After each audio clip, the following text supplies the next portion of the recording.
Which of your party policies will help or impact students? The interest on student loans, the NDP is going to cover that cost for students because we know that it is taking students longer and longer and longer and longer to pay off their debt once they come out of school. And not only that, it's harder and harder to find a job when you first come out of school. So now you're paying down a debt, a $20,000, a $30,000, a $40,000 debt on a minimum wage job or a precarious job where you're not sure how many hours you're going to get while you're still trying to pay rent and live your life. The NDP is going to create 300,000 jobs in Canada. We need bright young minds to come up with new technology to better our future into clean tech. And we have that capacity here. So we need to harness that, create these jobs, get these people in good paying jobs, and give them a little bit of breathing room to be paying down their debt so they're not paying it for the next 30 years. I think what we offer is hope. The world is not ending, it'll be fine, we've got some problems, you can deal with them. We need to harness those young minds to solve problems. I think hope is the key. The kids are our future, we need them, we depend on them, we need to encourage them, we need to support them in everything they do, Thank you.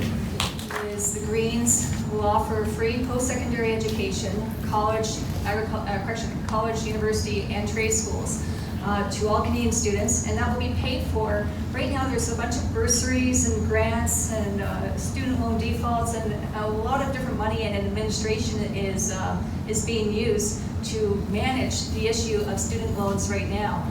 By redirecting those funds, that will make offering post-secondary education much more achievable. The other thing too is we would forgive the portion of existing student debt, which is that is held by the federal government, and then provide more funding for the colleges and universities, because that's great if you can get to university or college, but they've been suffering cuts over the last several years, and so the federal government has a responsibility, and there's a key interest in ensuring that our universities and colleges and trade schools are appropriately resourced, because that is what's going to keep our economy going.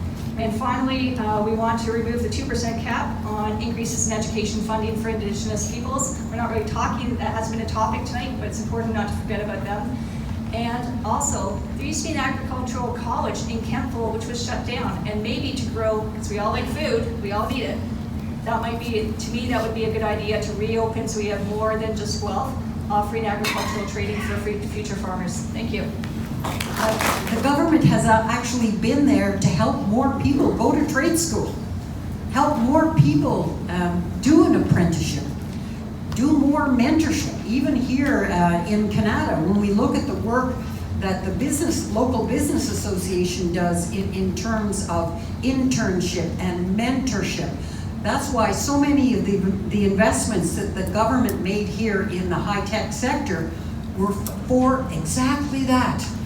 Was for apprenticeships and mentorships and co-op placements.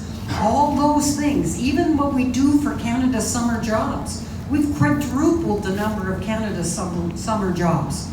So 1,200 high school students here got their first job because of the Canada Summer Jobs program. So this is the kind of inventiveness we need. And we need to, instead, I think in the past we were just focused on universities, but there's so much more. And being able to tell people, you don't have to repay it right away. We're not going to charge you interest, until much later. All that make available more grants, because the more education that our children get, the better chance they have to have a good life.